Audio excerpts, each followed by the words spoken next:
Hello, hello, hello everyone! Andito na naman tayo sa 20% ang programang puno ng puso para sa mga seniors. At syempre sa pag-inom natin ng ating little teacup, kasama natin, hindi pa siya senior katulad ko, hindi pa rin naman, pero siya ay walang iba kung hindi si Hanily, Hani, Hardinico, Owasan. Kompletong-kompleto, Hani, ang iyong pangalan. Thank you, Ate Gaines. Good afternoon. Good afternoon, everyone. To everyone watching, I hope you're doing well right now. And please join us as we discuss valuable things and happy things because we want to just bring joy to everyone. Thank you, Ate Gaines. Happy talaga. Inom na tayo. Alam niyo, alam mo, Hani, nung nakaraan, ang lolos and lolas natin, nagkaroon ng chance na mabigyan ng idea kung paano yung mga tips on self-care. Kaya nga ngayon, ang sinasabi natin, yung self-care, iba naman siya sa self-indulgence, di ba? Right. Kaya it's a gift. Kaya maganda na sa serye ng September, talagang napag-uusapan natin itong the gift of self-care. So, iba-ibang pamamaraan kung paano ba naaalagaan ng sarili. Correct. Pero, Hani, siguro simulan ko muna sa Word of God. Kung bakit ba kailangan natin ng self-care. Ito ay galing sa Romans chapter 12 verses 1 and 2. I appeal to you therefore, brothers, by the mercies of God, to present your bodies as a living sacrifice, holy and acceptable to God, which is your spiritual worship. Do not be conformed to this world, but be transformed by the renewal of your mind, that by testing you may discern what is the will of God, what is good and acceptable and perfect. Ang ganda, di ba, Hani? So talaga naman, we have to discern what the will of God is for us, what is good and acceptable and true. Yes, so Ate paano nga Gaines. yan malalaman, di ba? Kaya magandang pag-usapan. So, Hani, nabanggit ko sa ating mga followers na hindi pa tayo seniors. Yes, we are not. Pero pupunta rin But tayo yeah, doon. we're getting there, Ate Gaines. So medyo kahit na hindi pa tayo seniors ay mahaba-haba na rin ang pinagdaanan, di ba? So gusto ko munang simulan, Hani. Meron ka bang Chinese blood?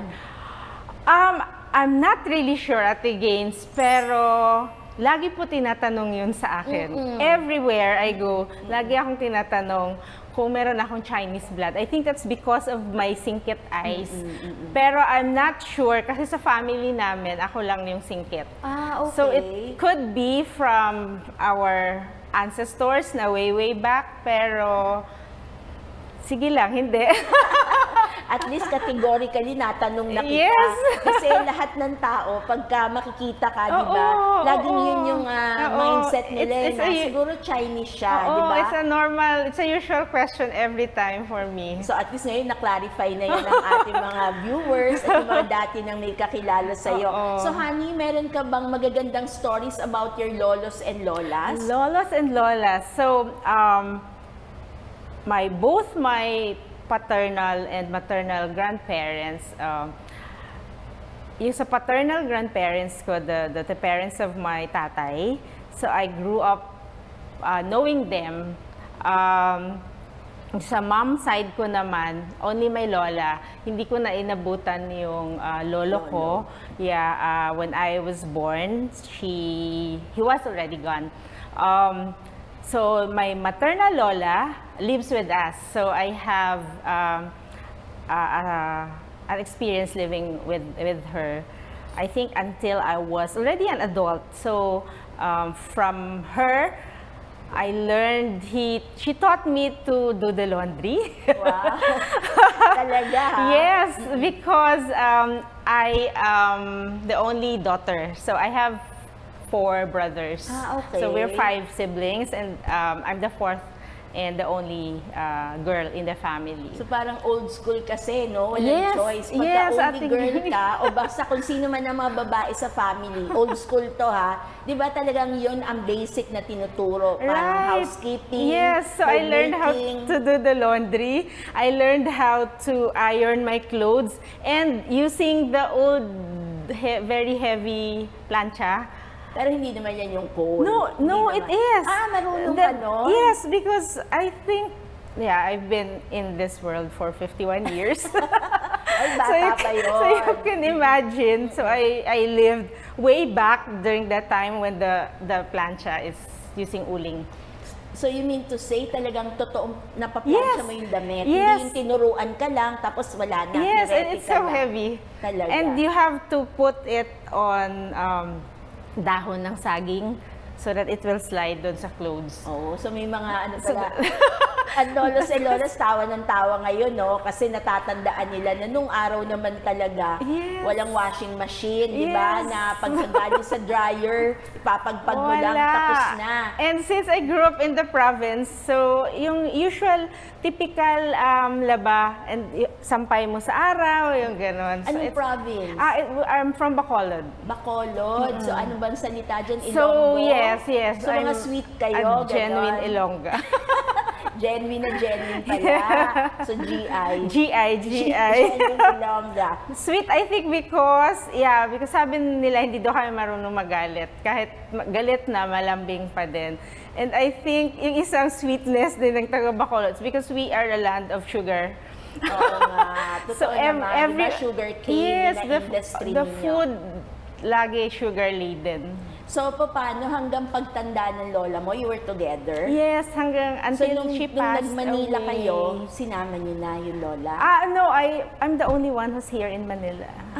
Okay. So, all my family is there. Okay. Yeah. So, nung nandito ka sa Manila, dito ka na talaga nagdalaga? Dito ka No, na nag-school? I came here to work. So that was already, so mahaba-haba yung time mo talaga sa Bacolod, so I went to school, so I went through college there, and then I reviewed for the board exam here in Manila, and took the board exam, and then went back to Bacolod, so I worked there for like 3 to 4 years before I came to Manila for work also. So how did you choose that profession? Ikaw ba namili niyan, o the family expected you to be such? So when I was a child, I think that's normal. It's a usual phase for children to become a doctor. Okay. So that was the initial dream or dream to be the profession. But then along the way, it changed. So Bacolod, I want to study in LaSalle, Bacolod.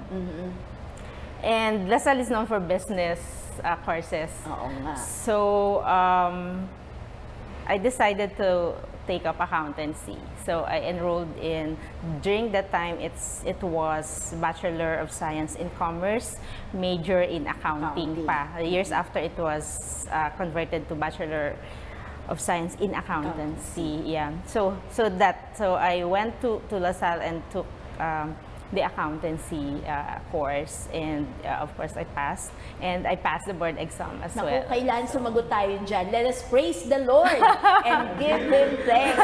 Kasi alam mo naman, itong mga period na to, no, talagang series na ng mga board exams di ba? Tuloy-tuloy yan. True. Ang lolos and lolas, ang dami na nagpapadasal sa iba-iba. Especially for the CPA board exam, it's October.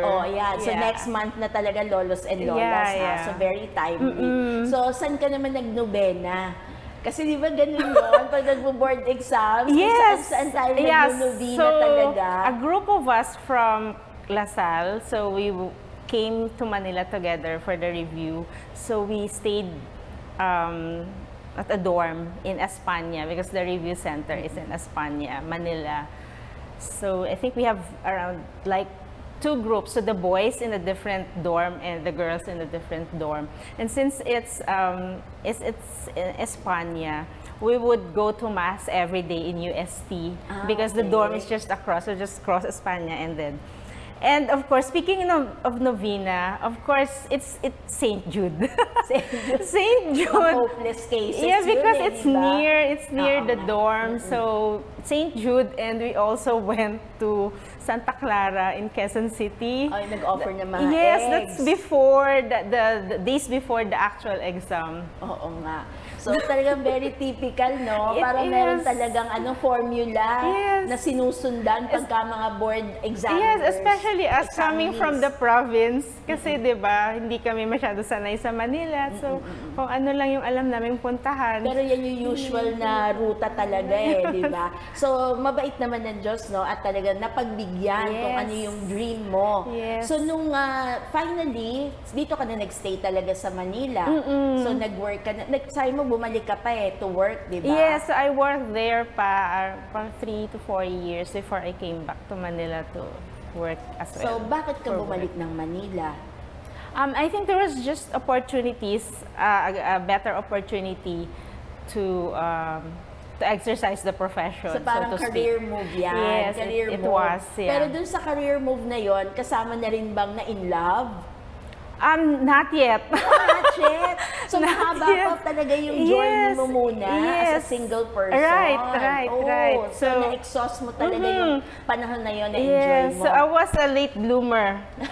We would always tell that with my husband as well. So because we are basically the same age, so we would always tell people we were late bloomers. Oh, naku, magandang storya yan, honey, ha? Kasi bihira na ngayon ng mga late bloomers. Ngayon, nauuna na nga na lalanta na bago mag-bloom.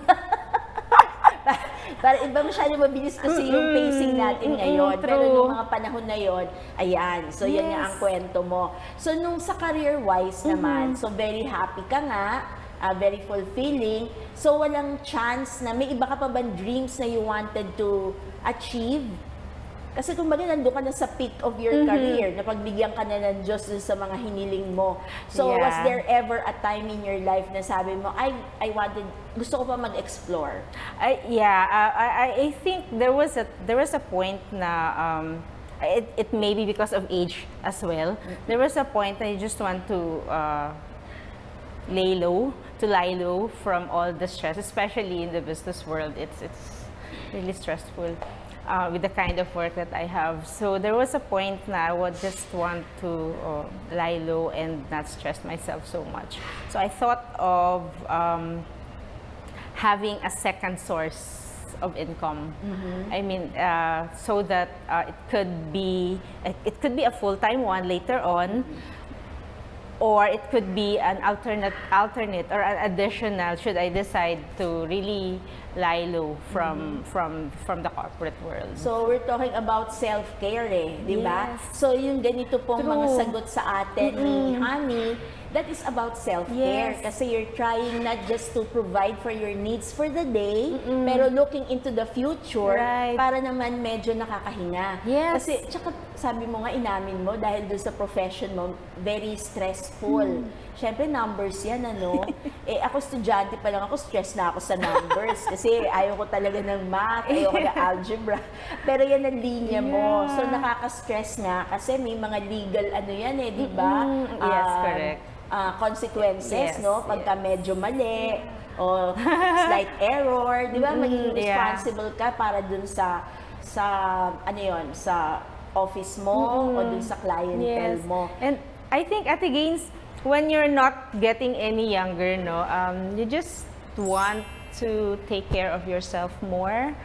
And when you have already achieved what you want to achieve, I mean, I think it's time. There will always be a time that you would think that I think this is the right time for me to prioritize myself more. So, honey, nung naisip mo yan, yung medyo malapit na ma-burn out, though hindi naman yun ang sinabi mong term, yung almost there, di ba? Ilang years ka na sa profession mo? Ilang years ka na nagpa-practice nun? Oh, almost 30 years. Oh, Yeah. so talagang mahaba na yung Yes, journey mo. because I started working when I was like 20 years old. So, tama lang naman, no? Pagka ganun stage, medyo ramdam mo na rin Diba? talaga, Yes, very right. tiring na. Tapos parang doon na yung mga tanong natin, lolos and lolas, kaya dapat you take care of your mga apo, mga anak, mga pamangkin, kasi natutuwa tayo, very stable, di ba? But somewhere, kailangan matanong din sila along the way, kumusta na ba? Correct. Kasi baka mamaya hindi na masaya, di ba? Baka hindi na at peace, baka cranky na dahil parang may ibang path di ba? So hindi ka ba natakot nung ini-entertain mo sa thoughts mo na magkakaroon ka ng iba pa na backup? May backup plan ka. Wala bang fears? Excitement ba o fears?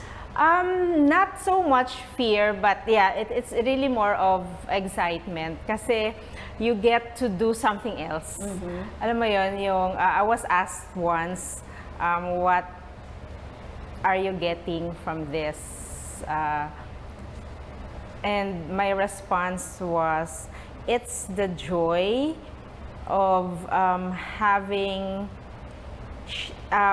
to share something that you created yourself. Wow! Diba? Yung ikaw mismo yung gumawa, yung ikaw yung nag-isip, ikaw yung nag-conceptualize kung ano yung gagawin mo. And then, sharing it with other people and then getting people to partake or to try them. And I think the fulfillment and the satisfaction is having these people like what you did. Naku, parang napapasal kami, honey, kung ano yung naging second, yung parang backup plan mo sa life, di ba? Pero parang it has something to do with sweetness ba? I think. Yes, Ate Gaines, pinanindigan yung pangalan. Oo nga. So, can you introduce us kung ano yan?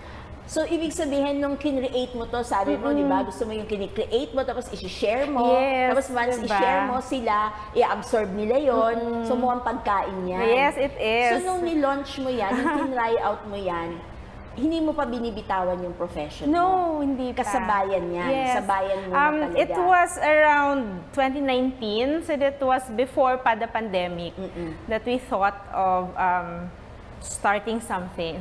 So, maliit lang, parang gusto lang namin to get the feel of how to do your own business. So, we started small. So, it was really food.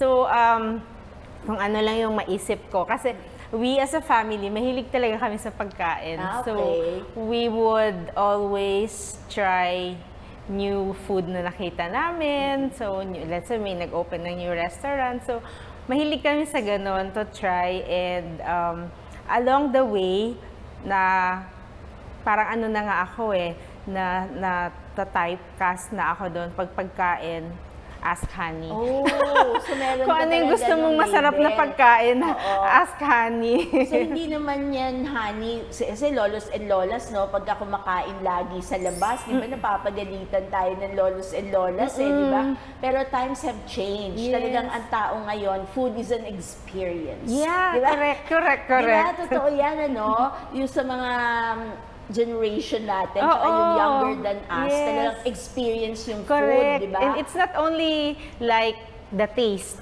So, dapat nandun yung presentation. So, because parang it's a whole experience of partaking or trying a certain kind of food, especially if it's a new one in the market. So, nakaka-excite na ba, no? So, honey, paano mo ba mako-connect na ang food has something to do with self-care as well?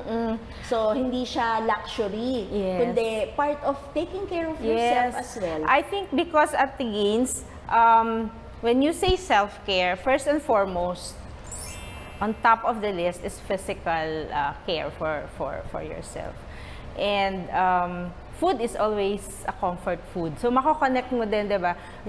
When you eat healthy food, so physical yung kinikater mo. But then at the same time, you find comfort, especially sa mga lutong bahay, diba? So, you find comfort in what you are eating. And so doon din, I think mapapasok din doon yung care for your being na not only physically, but of course, nandun yung healing mentally, nandun yung healing, nandun yung total wellness of food because it's healthy for the body and it's also healthy for the mind. Tsaka di ba, honey, naalala mo nung mga bata pa tayo, if you parang may colds ka o may sinat ka, di ba? The mommy or the lola, Yes. di ba, will come up with something, hot soup, chicken soup or something, di ba? Yeah. Kaya alam mo yun, pag may sakit ka, ito yung natatandaan kong kinakain ko. Part of comfort di ba? Part of care. Yes. So ngayon, ano naman tong parang contribution mo to the world? Kasi hindi na lang ikaw yung nag-e-enjoy, hindi na lang yung family mo. Ano mang pangalan yan? At paano mo ba na-concoct yung name na yan? Okay. So we created Honeylicious. Honeylicious. Yung sound of honey and delicious. Yes. So technically, it's coming from my name. We would always joke why it's Honeylicious. My husband's name is Waldy. So he would always say, it's Honeylicious kasi ang pangit naman pag Waldylicious.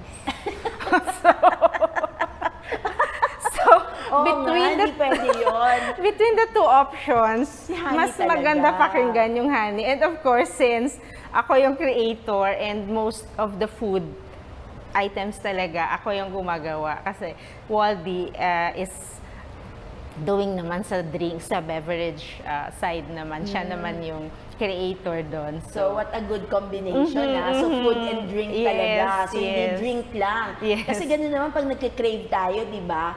Yung pagkain, merong katapat na drink. O pagka naman may iniinom ka na napakasarap, tatapatan mo talaga na parang kulang to di ba? Hindi pwedeng drink lang. Kailangan meron siya, it goes well. Nagbe-blend siya talaga. Correct. So honey, gusto ko malaman, ano yung unang-una mo na naging product na in-offer? Okay. So initially we did gourmet, like gourmet sardines, gourmet toyo, gourmet tinapa. So we did that. And we have coffee because my husband is a coffee lover. So we sell Barako coffee. And then along the way, we thought of creating drinks ready to drink from with Barako as the base. Kasi yun talaga. So aside from really promoting local coffee, and so we made it a healthy Pero coffee drink. Kasi bagay siya sa cookies. Yes. Di ba? Yes. So ganun ba yun? Dinugtong mo ba yung cookies? Yes, we actually have cookies. I do make cookies also. Yung drinks at Gaines, we made it very healthy kasi we don't use sugar. So we use stevia. May substitute. Yes, we use stevia for our Pero a healthy substitute ang stevia. Yes. Stevia naman is not a brand, di ba? It's a plant. It's a plant. It's a plant. plant. It's a plant. Hello, lolos and lolas, hindi ito yung hindi lang ito yung nabibili sa supermarket. Di ba plant-based yan So, stevia talaga we are actually thinking of like planting or growing stevia. So maybe in the future.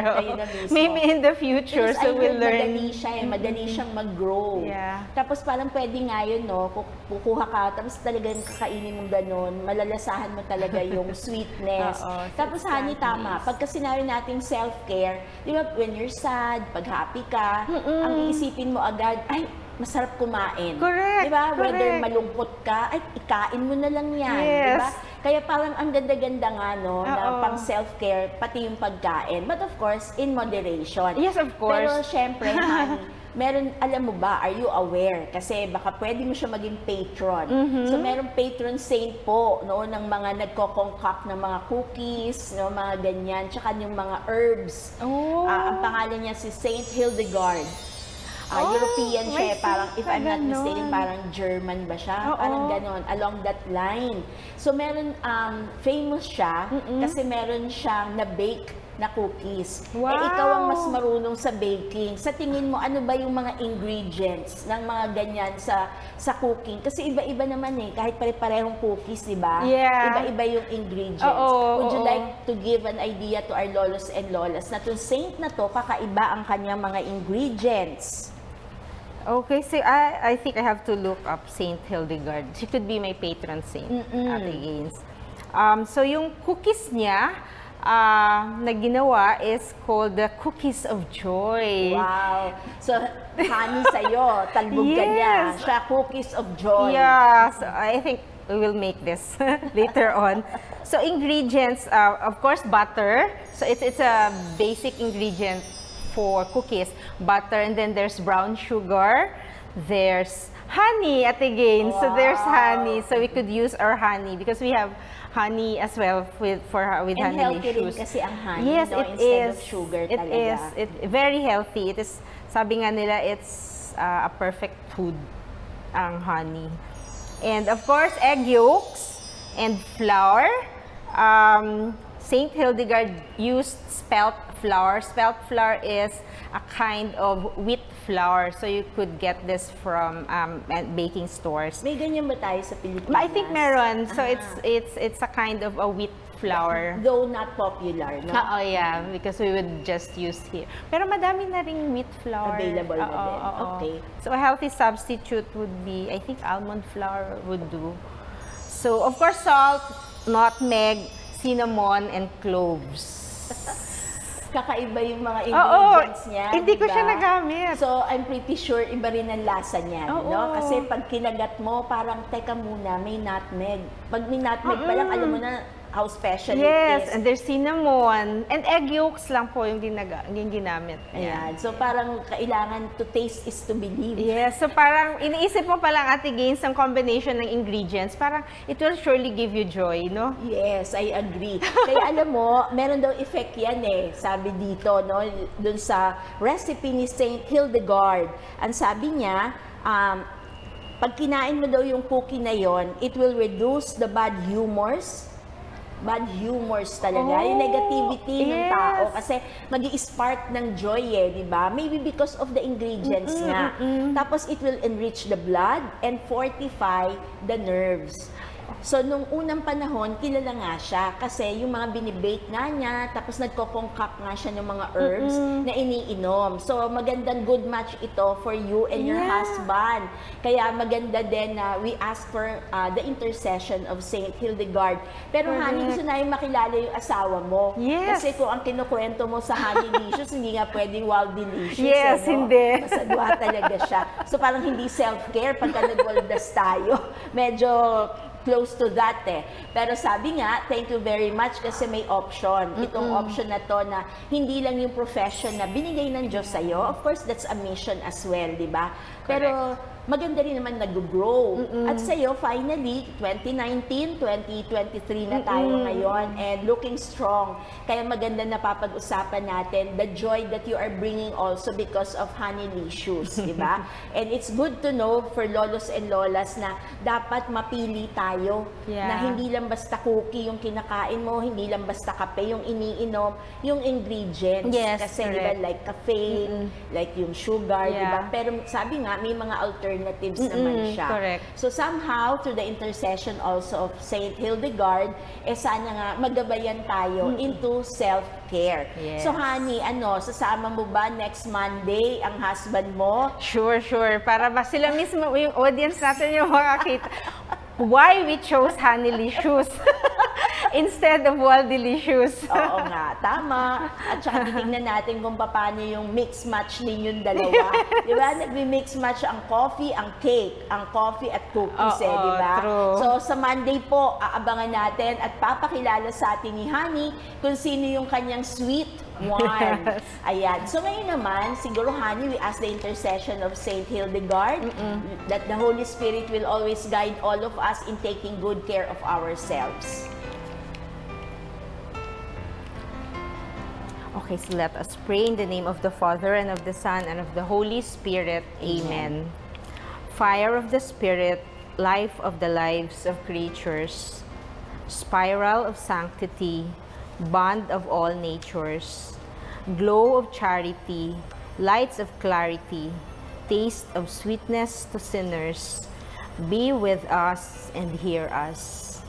Composer of all things, light of all the risen, key of salvation, released from the dark prison, hope of all nations, scope of chastities, joy in the glory, strong honor, be with us and hear us. Amen. Saint Hildegard of Bingen, pray for us. in the name of the Father, and of the Son, and of the Holy Spirit. Amen. Let us praise the Lord. So we'll see you again on Monday at aabangan natin ang story nilang dalawa. Thank you, honey. Thank you, thank you, thank you everyone. Thank you, Ate Gaines. Bye.